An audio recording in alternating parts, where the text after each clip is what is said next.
నమస్కారం, welcome to I dream. ధర్మ మార్గం కార్యక్రమానికి స్వాగతం. నేను మీ విజిత. ప్రస్తుతం మనతో పాటు ఉన్నారు ప్రముఖ జ్యోతిష్య పండితులు దేవరకొండ ఉమా గారు. ఇప్పుడు వారితో మాట్లాడి మరిన్ని విషయాలు తెలుసుకునే ప్రయత్నం చేద్దాం. నమస్కారం అండి. నమస్కారం. సాధారణంగా మనకు పెద్దవాళ్ళు చెప్తుంటారు, ఇంట్లో భర్తని ఎక్కువగా మాటలు అనే స్త్రీలు, ఎక్కువగా నిందించే స్త్రీలు, నలుగురు ముందు భర్తని హేళనగా మాట్లాడే స్త్రీలు, అసలు నువ్వేం ఆడదానివి, అసలు నువ్వు ఆడదానివే కాదు, ఇలాంటి మాటలు మనం చాలా సందర్భాల్లో వింటుంటామండి.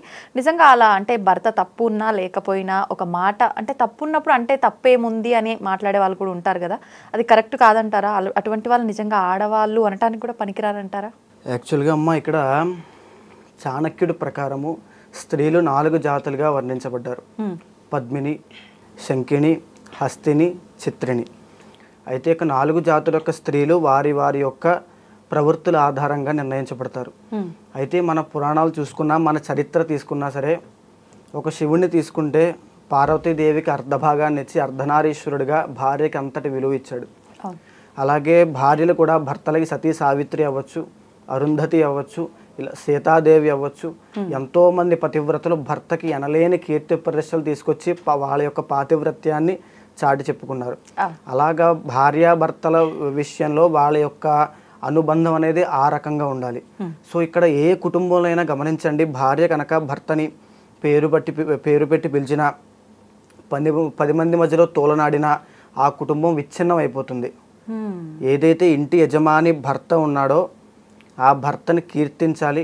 ఆయన పేరు కూడా 10 మంది మధ్యలో చెప్పకూడదని శాస్త్రం చెబుతోంది. ఆయన గౌరవం నిలబడాలి అంటే ఆయన పేరు చెప్పకూడదు. ఆయన గౌరవం ఈమె గౌరవంలా కాపాడుతూ ఉండాలి. ఎప్పుడైతే భర్తని తోలనాడుతూ ఆయన ఒకవేళ తాగుబోతు అవ్వచ్చు, తిరుగుబోతు అవ్వచ్చు, సంపాదించకపోవచ్చు, ఆయన వల్ల ఎన్నో తప్పులు జరగచ్చు, ఆయన ఎంతో ఒక దుర్గుణాన్ని చేస్తూ ఉండొచ్చు. ఎన్ని ఉన్నా సరే భార్య అనేది ఎప్పటికప్పుడు ఆయన్ని సరిచేసుకుంటూ ఆయనకి వెనకాల తోడుగా ఉండాలి తప్ప 10 మంది మధ్యలో తోలనాడడం అనేది చాలా తప్పు. అలా తోలనాడడం మొదలుపెట్టిన తర్వాత ఆ కుటుంబం విచ్ఛిన్నం అయిపోతుంది, ఆ కుటుంబం రోడ్డున పడిపోతుంది. ఎలాంటి సమస్యలు వస్తాయంటారు? ఎలాంటి సమస్యలు వస్తాయి అంటే, ఆ కుటుంబానికి గౌరవ మర్యాదలు అందవు. ఒక భార్యే భర్తకి గౌరవం ఇవ్వలేనప్పుడు బయట సమాజం భర్తకి ఆ వ్యక్తి గౌరవం ఇస్తుందా? లేదు, ఇవ్వదు. తరువాత పిల్లలు గౌరవిస్తారా? ఇవ్వరు. ఎలా అయితే ఆ గౌరవ మర్యాదలు కుటుంబ సభ్యులే తీసేస్తారో అలాగా కుటుంబ గౌరవం అంతా కూడా రోడ్డున పడిపోతుంది. వాళ్ళకి గౌరవ మర్యాదలు ఉండవు, కీర్తి ప్రతిష్టలు రావు, తద్వారా ఐశ్వర్యాన్ని హరించుకుపోయి ఐశ్వర్యహీనులైపోతారు.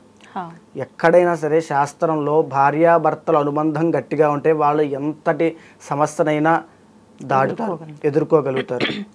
సో అలాంటి శక్తి భార్యాభర్తల అనుబంధానికి ఉంది. సో ఇది శాస్త్రం చెప్పినటువంటి. నిజంగానే ఒక భర్తని తోలనాడేటువంటి స్త్రీయే కాదు. సో అలాంటి స్త్రీ పక్కన ఉన్నా సరే ఐశ్వర్యహీనం అయిపోతుంది. అలాంటి స్త్రీని ఎవరు పెళ్లి చేసుకోవాలని కోరుకోరు. పెళ్లి చేసుకున్న తర్వాత కూడా వాళ్ళకి ఏ అదృష్టాలు కలిసి రావు. ఎంతటి పూజలు చేయనివ్వండి, ఎంతో మంది నేను కూడా చూస్తూ ఉంటాను, ఎన్నో పూజలు చేస్తారు, ఎన్నో దాన ధర్మాలు చేస్తారు. అవన్నీ కూడా ఏదో ఆ పుణ్యం ఆశించి చేస్తారు, వచ్చే జన్మలో ఏదో ఉండాలని చేస్తారు తప్ప నిజంగా భర్తని గౌరవించి భర్తను పూజిస్తే వచ్చేటువంటి పుణ్యం అంతా ఇంత కాదు. ఈ పూజల కంటే వచ్చే పుణ్యమే ఆ భర్తను గౌరవించి వచ్చే పుణ్యం అండి. సో భర్తను ఎప్పుడు గౌరవించాలి, పూజించాలి, సేవించాలి. ఇది భార్య యొక్క లక్షణము, గుణము. అయితే భర్త ఎన్ని తప్పులు చేసినా, ఏం చేసినా సరే ఈమె సైడ్ నుంచి మాత్రం ఆ రెస్పెక్ట్ అస్సలు మిస్ అవ్వకూడదు. ఈమె ఎన్ని భరించినా కూడా ఆయన మాత్రం అదే గౌరవంగా చూడాలని చెప్తున్నారా? ఇక్కడ ఓన్లీ భార్యను మాత్రమే పూజించాలి, సేవించాలి అని నేను చెప్పడం లేదండి. భర్త కూడా ఆ తగిన విలువ ఇవ్వాలి. నేను ముందు చెప్పిన ఉదాహరణే అర్ధనారీశ్వర స్వరూపంలో శివుడు ఆ యొక్క అర్ధభాగాన్ని తీసి ఆయనే ముందు ఆ యొక్క గౌరవాన్ని కల్పించాడు. ఎప్పుడైతే భార్య ఆ భర్తకి గౌరవం ఇస్తుందో ఏదో ఒక రోజు భర్త తప్పకుండా మారుతాడు. భార్య గౌరవం ఇవ్వలేనాడు భర్త ఎన్నటికీ మారడు. ఆ ఇంట్లో శాంతి అనేది ఉండదు. భార్య ఎప్పుడైతే నిరంతరం గొడవలు పెట్టుకుంటూ ఉంటుందో, భార్య ఎప్పుడైతే నిరంతరం ఏదో ఒక సమస్య తీసుకొచ్చి పెట్టి చిన్నది పెద్దగా చూసి ఎప్పుడు కోపము, విసుక్కోవడము, ఇవన్నీ చాలా మంది ఆడవాళ్ళకి నేను చూస్తూ ఉంటాను. సో ఎప్పుడైతే అలాంటి ఇంట్లో ఎప్పుడూ శాంతి ఉండదు, ఎప్పుడు అనారోగ్య సమస్యలు వస్తాయి, ఎప్పుడు శాంతి ఏదో గొడవ తగాదాలు అవుతూనే ఉంటాయి. ఎప్పుడు అంటే ఇద్దరి మధ్యలో అనుబంధం ఎప్పుడైతే దూరమైందో పిల్లలకు కూడా స్వాతంత్రం అనేది దూరం అయిపోతుంది. సో తద్వారా ఇంట్లో ఉండే ఎవ్వరి మానసిక పరిస్థితి బాగోదు. సో ఒక్క ఇల్లాలు, ఒక్క ఆడది, ఒక భార్య పాత్ర పోషించడము అంటే చాలా గొప్పతనం అండి.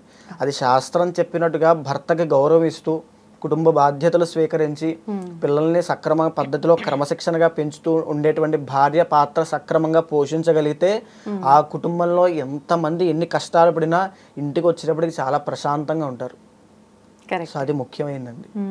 చూస్తూ ఉంటాం చాలా మందిని విలేజ్లో కానీ ఇట్లా రకరకాలుగా తాగొచ్చి హింసించి రకరకాలుగా ఇబ్బంది పెడుతూ ఉంటారు భార్యల్ని. అంటే అలాంటి వారి విషయంలో కూడా మీరు ఎంతసేపు భర్త కాబట్టి తగ్గాలి, గౌరవించాలి, ఇదే కరెక్ట్ అని చెప్తున్నారా మీరు వాళ్ళ విషయంలో కూడా? ఏమీ చేయక్కర్లేదమ్మా. ఆ భర్త ఎలా ఉన్నా భర్తే, ఆయన ఎప్పుడూ ఉండాలనే కోరుకోవాలి. చాలా మంది నా దగ్గరికి ఒక జాతకాన్ని విశ్లేషణకు వచ్చినప్పుడు కానీ నేను ఎలాగైనా నా భర్త నుంచి దూరం అయిపోవాలి. కొంతమందికి స్త్రీలకి ఎక్స్టర్నల్ అఫైర్స్ ఉంటాయండి. సో ఉన్నప్పుడు నా భర్త నుంచి దూరం అయిపోవాలని నా దగ్గర వాళ్ళ భర్త గురించి చెడుగా చెప్పడం కావాలని. నిజంగా చూస్తే పెద్ద సమస్యలు కూడా కావు. ఆ సమస్యలన్నీ చెప్పి ఇందుకోసం నేను విడిపోవాలనుకుంటున్నాను, ఇందుకోసం నా భర్త చేతకానివాడు, ఇందుకోసం నా భర్త ఇలా చెప్పి నా దగ్గర చెప్తూ ఉంటారు. నేను వెంటనే ఆ ఫోన్ కట్ చేసేస్తానండి, లేదా వెళ్ళిపోమంటాను. ఎందుచేత అంటే ఒక భార్య భర్తకే గౌరవం ఇవ్వలేనప్పుడు ఇంకా ఎవరికి గౌరవం ఇస్తుంది?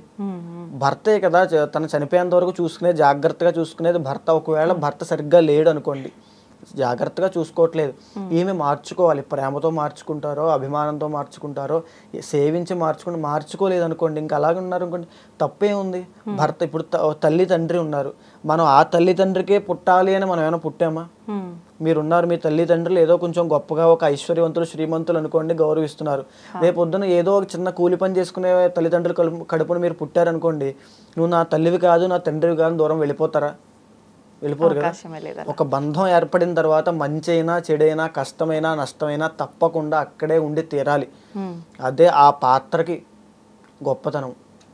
ఆ భార్య అయినా భర్త అయినా ఏదైనా అండి. అదేవిధంగా భర్త కూడా అంతే. ఎప్పుడైతే ఒక భార్యకి అనారోగ్య సమస్యలు వచ్చినా, లేదా ఆ భార్య అందవిహీనంగా ఉన్నా వేరే స్త్రీ దగ్గర వెళ్ళాడంటే అతని గౌరవం పోయినట్టే, ఆ ఇంట్లో ఐశ్వర్యం పోయినట్టే. వేరే స్త్రీ యొక్క వ్యామోహం, పరస్త్రీ వ్యామోహం కలిగింది అని అంటే ఆ ఇంట్లో దరిద్ర దేవత రాబోతోంది అని అర్థం. ఆ ఇంట్లో అశాంతి రావడానికి అదే పునాది అని అర్థం. సో ప్రతి ఒక్కరూ గుర్తుంచుకోవాల్సింది ఏంటంటే పరస్త్రీ వ్యామోహం అనేది ఒక ట్రాప్, ఒక కర్మ చేసేటువంటి, ఒక భగవంతుడు చేసేటువంటి ట్రాప్ అండి. ఆ ట్రాప్లో పడతావా లేదా? ఒకవేళ మనం ఇప్పుడు నిజంగా ఒక కష్టము అనే పదాన్ని తీసుకోండి. ఎంతో మంది నాకు కష్టాలు ఉన్నాయి అనుకుంటారు. ఆ కష్టము అనే పదాన్ని తీసుకుని ఈ కష్టం నాకు ఎందుచేత వచ్చింది అని దాన్ని ఫ్లాష్ బ్యాక్ వరకు వెనక్కి తవ్వుకుంటూ వెళ్తే దానికి కారణం మనమే అవుతాం. మనకి ఇక్కడ ఎంతో అప్పు ఉంటుంది, ఎందుకు నాకు ఈ అప్పు అనేటువంటి కష్టం వచ్చింది అని మీరు తవ్వుకుంటూ వెళ్ళండి. ఏదో ఒక రోజు అదేదో తిరగడానికో, తాగడానికో, ఎవరికో ఖర్చు పెట్టడానికో, వృధా ఖర్చులు చేయడానికో మీరే అప్పు చేసి ఉంటారు దానికి. ఆ రోజు కనుక మీరు అది చేయకపోయి ఉంటే ఇక్కడ ఈ కష్టం అనేది మీకు వచ్చేది కాదు. ప్రతి కష్టము వెనకాల మన తప్పిదమే ఉంటుంది, గుర్తు పెట్టుకోవాల్సిందండి. అలాగే ఏంటంటే కష్టము అనేటువంటి పదము మన నుంచి ఉద్భవించిందే.